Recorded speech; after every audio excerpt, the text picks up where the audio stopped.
Okay, next invoice, a value. These are supposed to be things that were valued at $150 or less. Also, they're no longer modern books, which mean they predate 1980.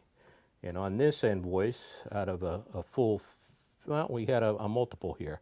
We actually had 18 pieces on the invoice. We got, and this one, I didn't do particularly good on this one because I got 7 downs, which that's unexpected that I would get 7 out of, what did I say here? Out of 7 out of 17 down. I got only 3 ups and 7 on.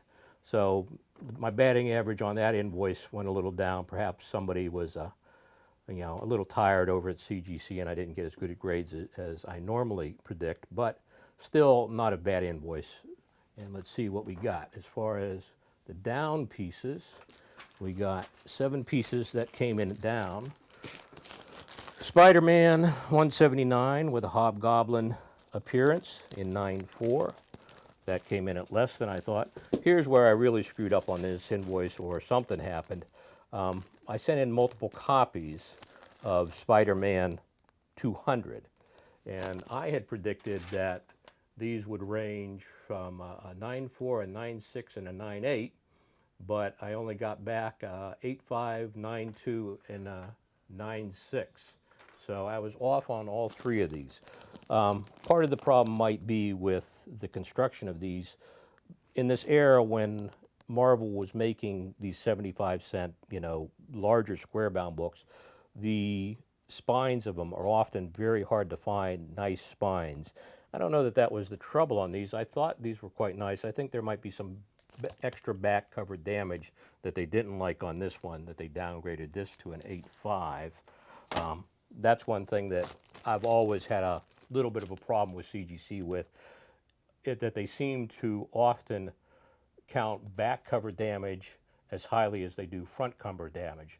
And in my opinion, the back cover, especially if it's just an advertisement, does not hold as much value towards the grade of a book as does the front cover. And I tend to not deduct for back cover damage as much as they do.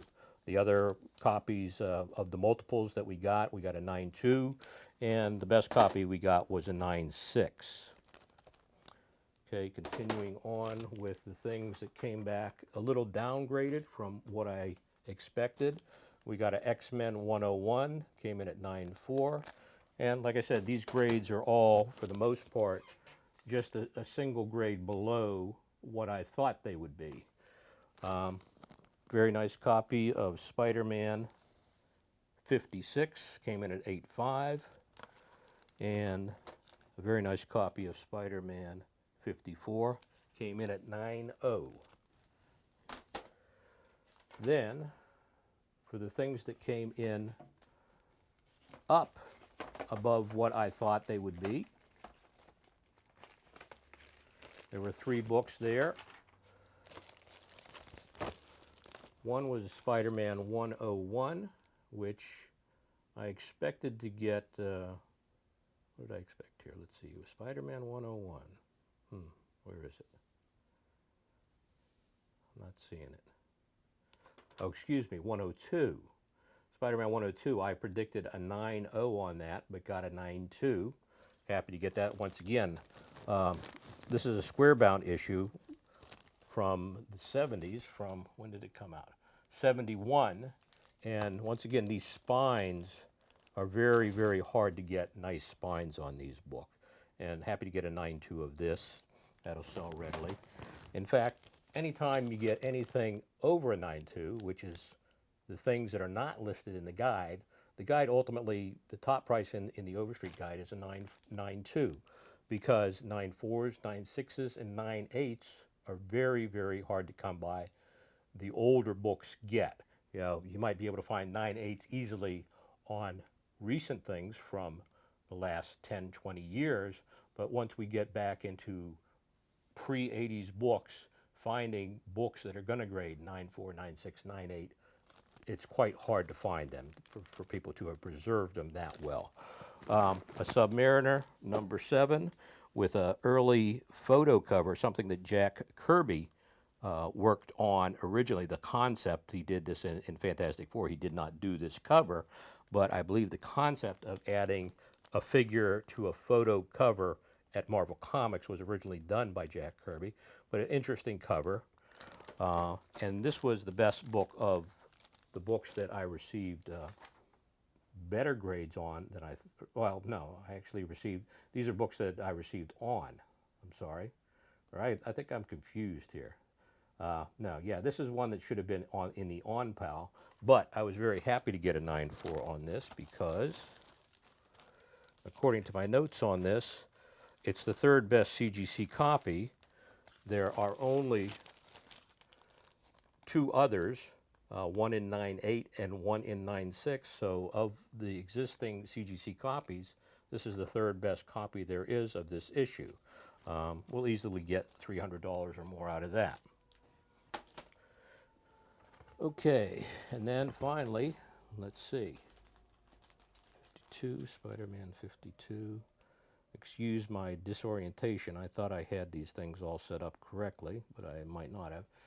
And these are the things that I received that were exactly as I hoped they would be.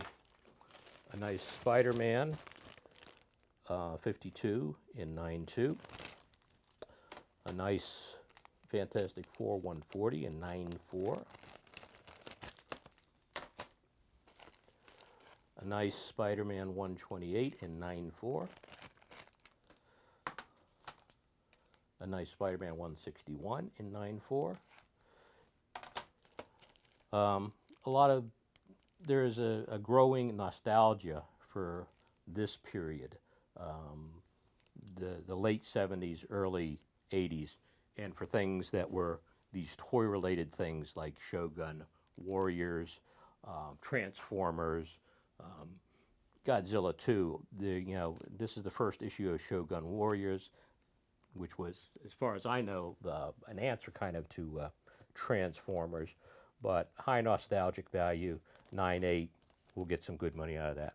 And the nicest pieces out of here that came back as I expected him to was this Batman family with, I think this is the second appearance of the Joker's daughter. It got a 9.6, but it is a high census.